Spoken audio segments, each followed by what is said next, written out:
TS Singhdeo ने मंत्री पद से इस्तीफा दे दिया है, जिसके बाद छत्तीसगढ़ की राजनीति में एक बड़ा भूचाल आ गया है। अपने इस्तीफे में बाबा ने प्रधानमंत्री आवास योजना का उल्लेख करते हुए कहा कि 8 लाख लोगों को आवास दिया जाना था, पर इस योजना का भी लाभ प्रदेश की जनता को नहीं मिला है। वहीं उन्होंने सरकार से कई बार पत्र लिखकर कार्रवाई की मांग की, पर सरकार की तरफ से किसी तरह का ठोस कदम नहीं उठाया गया, जिससे निराश होकर टीएस सिंहदेव ने पंचायत विभाग मंत्री के पद से इस्तीफा दे दिया है। सिंहदेव के इस्तीफे को लेकर पूर्व सीएम रमन सिंह ने भूपेश सरकार पर तंज कसते हुए कहा कि सरकार की योजनाओं का लाभ गरीबों को नहीं मिला, जिसकी वजह से भूपेश सरकार में 2 नंबर की पोजीशन रखने वाले नेता ने हताश और निराश होकर अपने पद से इस्तीफा दिया है।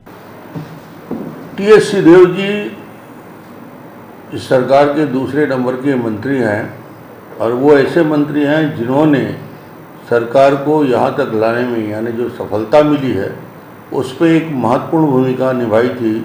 वो भूमिका थी जन घोषणा पत्र के क्रियान्वयन के अध्यक्ष के रूप में। आज वो निराश हैं, हताश हैं, धैर्य की सीमा मेरी टूट गई।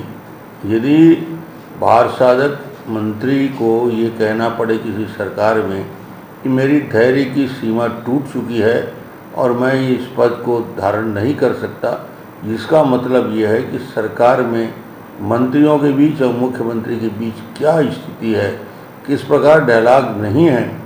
सबसे बड़ा कारण उन्होंने जो पहले इंगित करते हुए अपने पत्र में बताया है, पहला कारण उन्होंने कहा है कि प्रधानमंत्री आवास योजना के, जिसमें हमने वादा किया था गरीबों को आवास देंगे, 8 लाख आवास भूपेश बघेल ने उसकी मंजूरी नहीं दी।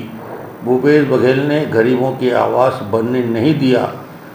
उसका 2 फायदा होता है यदि 8 लाख मकान, मैं तो 8 लाख नहीं मानता, इसको मैं मानता हूँ कि 16 लाख आवास है, क्योंकि 3 फेज़ 1, फेज़ 2, फेज़ 3 के पूरे किए जाए। पर मान लिया जाए 8 लाख में उन्होंने कहा है 10,000 करोड़ का इन्वेस्टमेंट छत्तीसगढ़ में आता, वो 10,000 करोड़ का नुकसान छत्तीसगढ़ को हुआ।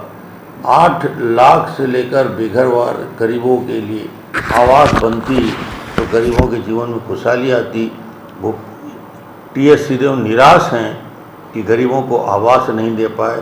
उन्हें 4 साल होते होते और इसके लिए दोषी यहाँ के मुख्यमंत्री भूपेश बघेल को कहा है। सर क्या लगता है दूसरा विषय जिसमें इस्तीफा के लिए महत्वपूर्ण बिंदु को चिन्हांकित किया है कि मंत्री अपने विभाग के अधीन चल रहे कार्यों का, उसकी प्रशासनिक स्वीकृति देने का काम करता है और उसका अनुमोदन करने का अधिकार उस विभाग के मंत्री को है।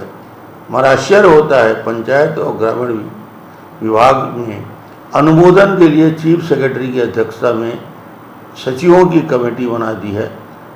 इसमें टीएस सिंहदेव 500 करोड़ की योजनाओं का स्वीकृति देने का अधिकार छीन लिया गया। ये सारे अधिकार चीफ सेक्रेटरी और सेक्रेटरी को है, जिससे प्रदेश के 500 करोड़ से ज़्यादा के लागत के काम प्रभावित हुए, काम नहीं हो पाया। ये एक निराशा टीएस सिंहदेव के मन में व्याप्त है कि उन्होंने आवास का निर्माण कार्य नहीं कर पाए। तीसरा विषय जो महत्वपूर्ण लगता है, उन्होंने आरोप लगाया है कि पेशा कानून को कैबिनेट में उसकी प्रेसी बदल दी गई। विभाग ने जो प्रारूप कैबिनेट में भेजा था, जिसके अनुसार चर्चा में जल जंगल जमीन को महत्वपूर्ण बिंदु रखे गए थे, बिना विश्वास में लिए गए, इसको बदल दिया गया। जन घोषणा पत्र में जो महत्वपूर्ण वादा किया था, उस महत्वपूर्ण वादे में जो उन्होंने एक जनता के साथ, छत्तीसगढ़ की जनता के साथ जो धोखा किया है, एक साजिश के तहत, ये उनके शब्द हैं, एक साजिश के तहत रोजगार सहायकों से अधिकार हड़ताल करवाकर मनरेगा के कार्य को प्रभावित किया गया, जिससे सहायक परियोजना अधिकारी की भूमिका स्पष्ट रूप से निकल आई। स्वयं उन्होंने मुख्यमंत्री को पत्र लिख के कहा है, स्वयं आपके द्वारा हड़ताली कर्मचारियों को मांग पूरा करने के लिए कमेटी बनाएगी। इसके बाद भी हड़ताल वापस नहीं लिया गया। जिस प्रकार मंत्री को और उस विभाग के भारसाधक मंत्री को उन योजनाओं को क्रियान्वयन की जवाबदारी थी और उस विभाग में बड़े से बड़े निर्णय हो रहे थे, जिसमें मंत्री जी को नहीं पूछा गया और सहायक परियोजना अधिकारी को पुनर्नियुक्ति का विरोध उन्होंने किया था कि इन्हें अभी नहीं किया जाए। तो मुझे लगता है कि किसी सरकार के वरिष्ठतम मंत्री को ना अपने विभाग में काम करने का अधिकार है, ना वो प्रशासनिक स्वीकृति दे सकते, ना वो आवास योजना में उनको पैसा दे सकते, ना सहायक जो हमारे कर्मचारी हैं परियोजना अधिकारी उनको हटाने का काम, फिर उनको वापस लेने का काम, पुनर्नियुक्ति का काम लिया गया है।